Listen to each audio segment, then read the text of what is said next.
বন্ধু, হাউতাস করে কোনো লাভ নেই। চলে আসছিলাম তো, ট্রেনে পাবো, ট্রেনে করে সুন্দর মতো গন্তব্যে পৌঁছে যাব। কিন্তু আল্লাহ রাব্বুল আলামিন এই কপালে তো এটা লিখে রাখে নাই।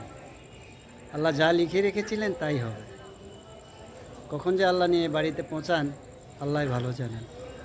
চলে আসছিলাম অল্পের জন্য, গাড়িটা মিস করলাম। মাত্র 5 মিনিট আগে আসলে গাড়িটা পেতাম।